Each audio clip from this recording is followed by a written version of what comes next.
Eric Adams is a Republican or Democrat? Democrat. Here's Eric Adams. Look what he says. Eric Adams, is this the one that he talks about agitators? Go ahead and play this. This is a Democrat saying this. God forbid if you say this as a Democrat. Eric Adams is sick of it because it's happening in his own city, and he's starting to realize, my own policies suck. My own sanctuary city policies suck. Yep. Giving $53 million credit card to these people suck. Maybe I'm wrong. Maybe we're wrong. Well, maybe he's going through a transition like he went through. Maybe he's going through like a lot of people saying, what the F are we doing? Is this really the party I'm defending? Play this clip real quick. Well, there were two operations tonight. One was with CUNY and one was with Columbia University. And once I became aware of the outside agitators who were part of this operation, as Columbia mentioned in their letter and their request with the New York City Police Department, it was clear we had to take appropriate actions. When our intelligence division identified those who were professionals, well-trained, one of them was married to someone that was arrested for terrorism. We knew these children were being exploited and they were in danger, and would have been irresponsible not to reply to requests from Columbia University.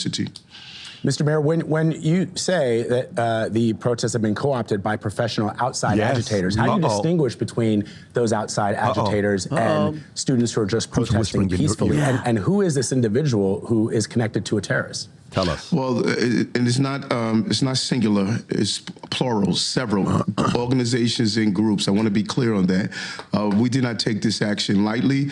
And once the Columbia University team and leadership, in their letter acknowledging that outside agitators were on their campus grounds, we looked at our intel and information. I was briefed by the intelligence division, and they were able to identify organizations and individuals who were not students, but were professional agitators. And we realized after the breaking into Hamilton Hall, some of the tactics, some of the methods, these are clearly being used across the globe. And we understood that how really dangerous this situation had become. Okay, but Mr. Mayor, motive, you can pause it right there at this point. Weird, isn't that weird? And he's saying it. By the way, has he been hanging around on Alex Jones? This guy sounds like a conspiracy theory. He sounds like Mayor Adams, you better not say stuff like that, because you know there's a guy named Jorge that may call you.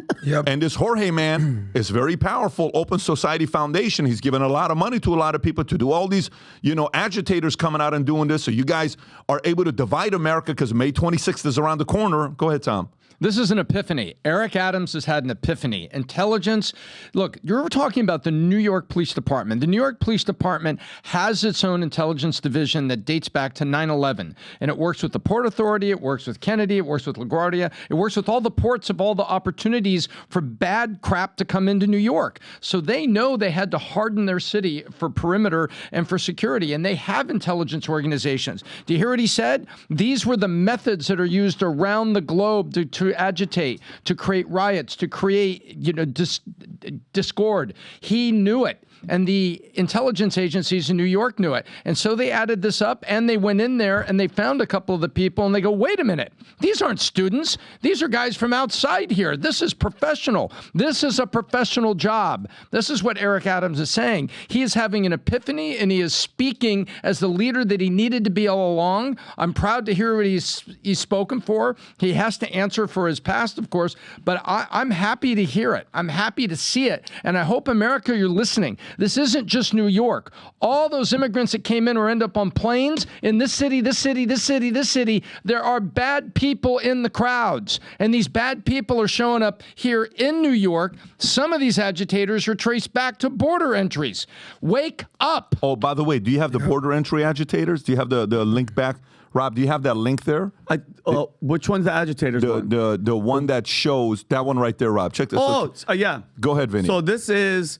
this is actually a really, really funny one right here. So, Rob, this is all those criminal illegal invaders because we were tracking them from the caravans that were coming in to the United States to our border. And in the interior of the U.S. Today, over 1,000 of the same devices are present that we've been tracking these people at over 21 protests and growing across America. Isn't that... Wait. Vinny, rewind and paint it. Where did they get the device and what device is being tracked? So this is Homeland Security gives them at the border a device, a cell phone or something. So the free phone. Welcome to America. Yeah, remember the free phone? And then, by the way, to let them know, and remember we said this on this podcast, they're in here, they're waiting around on street corners. Some guy in New York made a video where this black dude walks into the corner and he goes, look at all these people. There's like 10 of them there, 10 of them there, as if they're waiting for the call. The call just was made. This is the first call. And the call is go to this university, go there, agitate, and because guess what? We let you into the country. So the free phones are now in these universities. The free phones are in the university. Yeah, by the way. And now these people are going to be able to vote as well. And then what if they want them to do something else? What if one of those guys, Tom, I'm going to go on a limb, he gets a phone call and it's like, hey, listen, you have to go do that terrorist thing that we wanted you to do. Go to this school, go to this place. And, allegedly, that is possible. Of course it is. But by the way, it's check this out. Check this out. While this is going on, I'm going to read this, and then Adam, I'm going to come to you. So AOC slams Eric Adams. Okay. Of course she does. Columbia University for NYPD raid of campus. For NYPD raid of campus. So she goes on Twitter, Rob, if you can pull this up. I don't know if you have it or not. Watch what she says. If any kid is hurt tonight, that's exactly what you need. You need your George Floyd, May 26th. It's coming up. If any kid is hurt tonight, responsibility will fall on the mayor and the university president. Other leaders and schools have found a safe, de-escalatory path. This is the opposite of leadership and endangers public safety, a nightmare in the making. I urge the mayor to reverse course. A nightmare in the making. What does she mean? Yeah. She wants that nightmare. They want blood. They want a dead student. They want someone that goes on the new flag and is their George Floyd. It's sure showing signs that, guys, I'm interested in patterns. As a business owner. She's a Marxist. Let's make it clear. AOC is a Marxist. Her fundamental belief structure and what she's talking about is Marxism. Yeah. All the programs and comments and comes out of her core belief in Marxism. Her and her little sisterhood of the squad. This is what it's all about, America. And some of you voted for it, but all of you can vote against it and move them out of office. But guess what? I don't think it'll happen. Oh, by the way, that right there, you're looking at what'd you call her? A Marxist? She's a future president, Tom. These people will vote for this bartender, and that whole squad hates America. From Ilhan Omar to what's the Tlaib? Adam? Rashida Tlaib. They freaking hate this country, bro. Adam. They hate it. Right. Well, I think what you're basically alluding to is these protests are not organic. They are organized by, a lot of times, left-wing dark money, i.e. Jorge Soros. One of them. Who hates America, who hates any sort of nationalistic pride. He's a globalist. And this is the disgustingness of what happens when you can't basically embrace having pride in your country. Someone like Soros and the money that he's been raising, he has no loyalty to any country. He has no loyalty to anything but his ideology. He has no loyalty to America, no loyalty to London, the Bank of London that he brought down. He has no loyalty to Hungary, can't even go back to Hungary. So a lot of this is traced back to Soros and the Open Society. And his son, Alex Soros, who's Alex Soros dating, by the way? Huma Abedin, Anthony Weiner's ex-wife. So we're going on with that. And we know what's going on in Gaza with a lot of these people. There's a pay-for-slay policy. What we're seeing in America is now a pay-for-protest policy. Whether these students actually are actual students or just paid agitators remains to be seen. But Pat, you crushed it. We thought it's the teachers. We thought that it was the parents. We thought that it was potentially the government that's bailing people out. At the end of the day, what you're talking about are the mega donors. And we've seen what's happened with specific examples of these mega donors. Example, Ken Griffin, Citadel Capital. Bill Ackman, right? Major hedge fund guy. Harvard guys. Changed over, Bill Ackman. When you say that name, remember, he flipped last year in a big way. Major flip. Yeah. Ken Blatnick. He also is a guy that basically went to Harvard. Leon Cooperman, who we spoke about on this podcast, Columbia University, Mark Rowan, Penn. These guys are billionaires who donate tens of millions of dollars to their alumni. Specifically, Ken Griffin. In the last 10 years, you know how much money this guy has given to Harvard? Ready for it? In 2014, he gave $150 million. Damn. I sent you something on this, Rob. Last year, talk about inflation. Yeah. Thanks, Biden. $300 million to Harvard. Why? Because they named the Kenneth Griffin Graduate School of Arts and Sciences in Harvard. Nice, he has a building. So at the end of the day, what we're talking about, these whiny snowflakes, this intersectional oppressee attitude, critical race theory, there it is, whiny snowflakes, the latest to stop donations to Harvard. Here's the solution. You ready for it? We've seen university presidents be fired. Claudine Gay, the woman from Penn that was fired. Fire the professors. Fire the bureaucrats. Fire the DEI bullshit. You don't need them, because if you're losing hundreds of millions of dollars from alumni, who gives a shit about what the progressive leftist professor has to say? By the way, last point here. The anti-war protests. The anti-war protests. Do you know how many wars are going on in the world today? Let me just name a few. Russia, Ukraine, Yemen, Syria, Boko Haram, South Sudan, Afghanistan, Haiti. You see what's going on in Haiti? Yeah, We don't know what's going on in Iraq. Barbecue. Central African Republic. The list goes on and on and on. Why specifically this issue? I've seen someone do some interviews. You're anti-war. They go up to, okay, what other war protests have you been a part of? These agitators. Go ahead, tell me. This is my first one. What other war protests have you been a part of? This is it. There are no other war protests. This is it. So don't tell me you're anti-war if you protested 0 other wars. You're clearly anti-America. You're clearly anti-Israel. You're clearly anti-Jewish. It is what it is. If you told me in 2023, prior to October 7th, Adam, as a Jew, what anti-Semitic Jewish hate have you experienced? Very minimal. Yeah. But what we've realized is this is seeping underground all over the world. It's very easy. I mean, this is to manipulate this. It's very easy. Who is what community is easiest one to turn against Jews? What community is easiest one to turn against Jews? The hardcore Muslim extremists. Okay, great. What community is the easiest to turn against Muslims? The Judeo-Christian, Jewish, rest of the world. What community is the easiest to turn against whites? Blacks. What easiest community is to turn against blacks?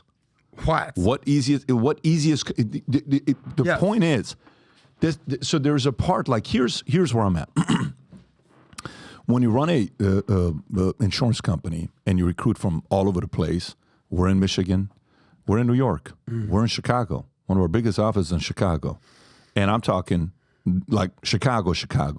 We're in Texas, we're in LA, we're in San Diego, we're all over the place. You're going to get people we're in DC, DMV, we're in Calverton, there's so many different places, Arizona.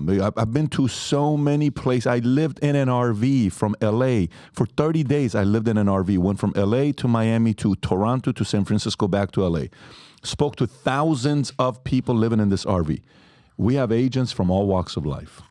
Guess what I'm all about? You can be Muslim, you can be Christian, you can be an atheist, whatever you can be. Do you love America? I do. We're good doing business. When you do that, don't do it in front of the mic. I don't know why you do that every time. Sorry about that. Hurts my Is that intentional? No. Have you noticed that every time he does it, he does it in front of the mic? I thought he was Continue, sir. No, I'm being serious with you. Why do you do it in front of the mic? I didn't think about it. Sorry. Okay.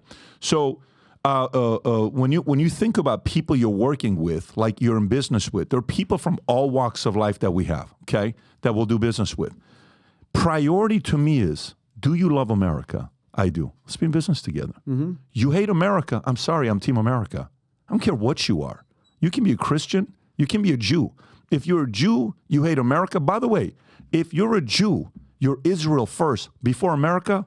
I'm America. Mm-hmm. I'm not with you. If you're a Muslim, you're Hamas or Palestine or Iran or anything first before America. We're not on the same page. Nope. You can be a Muslim. You're America first, but you're proud to be from Iraq. You're proud to be from Iran. You're proud to be from anywhere. I have no problem with you, but we have chosen to live here. Let's protect what we have here.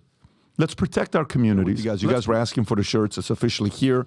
The other day, I take Dylan to a practice I've never been to a facility I've never been to.